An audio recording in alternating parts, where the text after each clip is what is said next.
All right, Stephen and Elizabeth, let me introduce you to Andre. He's a member of our community. He's going to start by telling us lives in New York City, if I remember correctly.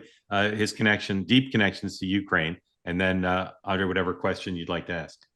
Thanks, Mark. It's been a crazy time, a crazy week this week because the American media, remember the war in Ukraine. So we got a couple of think pieces, a couple of specials on cable news, and it's all highlighting this potential summit. I really feel that the Russian narrative is trying to kind of push Trump in the direction of having the summit. They released this stuff overnight when the White House is asleep, saying that there's going to be a meeting, trying to egg him on into doing this. And I'm really surprised, actually, in a good way, that he's been so coy at the White House, saying he's not going to do a meeting. He can't confirm anything right now. Maybe there will be a meeting, maybe there won't.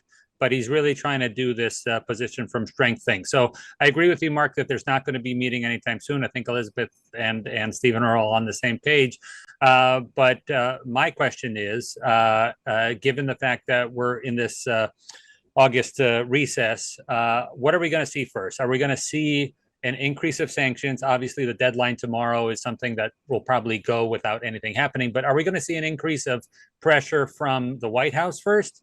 Or are we going to see something being done in Congress? Because there's at least 3 bills being put up right now from the Senate side. We have the long-term sanctions thing from Lindsey Graham. We have the Republican version of an aid package that the Peace Act. They want to have Europe put money into an investment fund for buying weapons. And then there's also the Murkowski Shaheen bill for funding. So what's going to happen first? Is it Congress Act or is it going to be coming from the White House? Before we engage on that, just remind people or tell people who haven't seen you on before describe the nature of the work you do with Ukraine.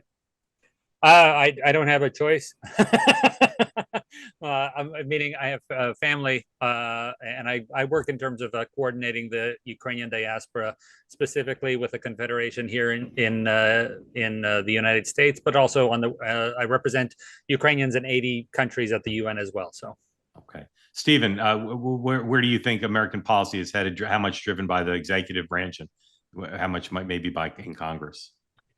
The executive branch, but that's not what I necessarily want to be seeing. I think that we need constitutionally for more foreign policy to be coming from the legislative branch, because the legislative branch has been so dysfunctional and gridlocked that they've really outsourced their foreign policy to a lot of their foreign policy authority to the executive branch. And so because Trump can move faster, you'll see more from him in the executive branch.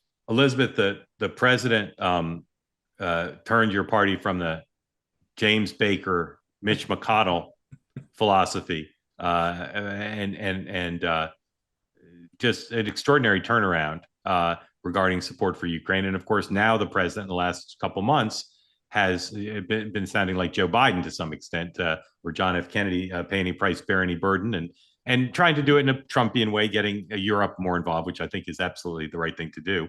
But how do you see the next few weeks going forward? Just talk specifically, is the Republican Party now, because it's the Trump party, going to do what Donald Trump says on Ukraine? Or if he moves towards aggressive posture on Zelensky's side, will that cause a real division within your party, do you think?